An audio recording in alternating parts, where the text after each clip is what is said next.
Do you know many companies around the world greenwash?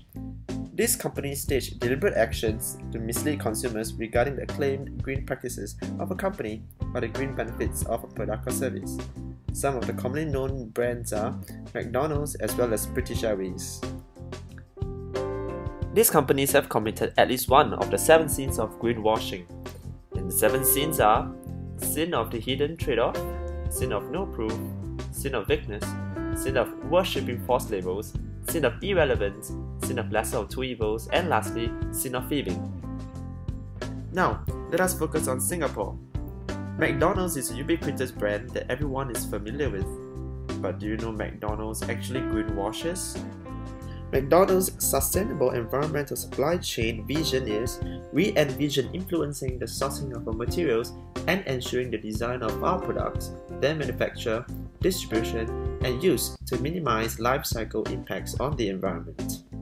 McDonald's sources materials such as wood, styrofoam, vegetables, livestock, and manufactures them into the familiar food we grew up with, such as McChicken, Big Mac, condiments, and non-food items such as serviettes.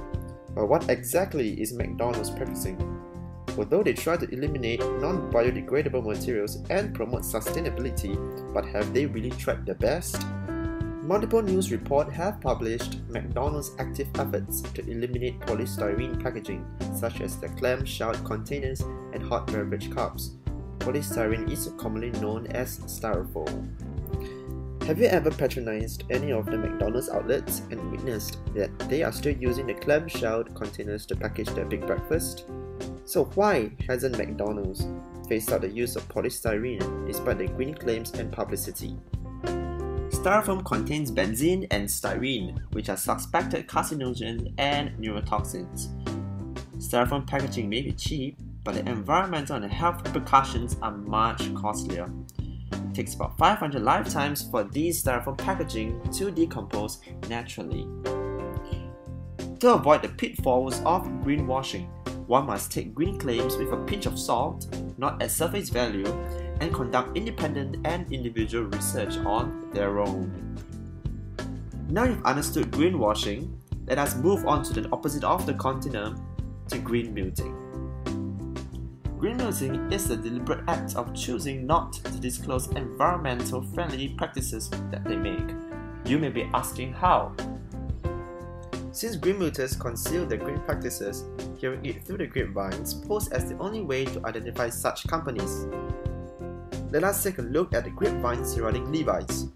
Levi's has been procuring organic cotton and slowly incorporating it into the supply chain management.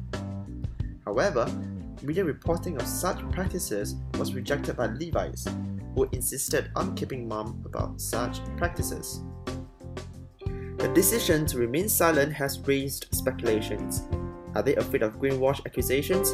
Since organic cotton makes up only 2% of its total supply chain, what about the remaining 98%? Now let us look at Coca-Cola. Coca-Cola has reduced the thickness of its aluminum cans by 1/3, but they are not vocal about it. Why? Consider the environmental impacts of mining bauxite to make aluminum, or the fact that manufacturing is so energy intensive.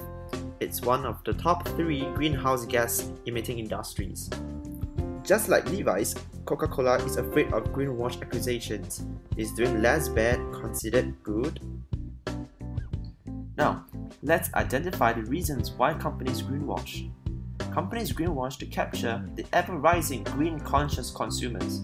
Secondly, companies has cultivated an inherent dishonest corporate culture. Lastly, the appeal of being green can be perceived as a competitive advantage. Now, what about companies that greenmute? Many companies are afraid that green claims would attract scrutiny and invite doubts on their green actions, which could ultimately turn into greenwashing accusations. The biggest reason is that these practices pose no values to the consumers in purchasing decisions. I hope you now understand more about greenwashing and greenmuting in Singapore. Have a good Friday!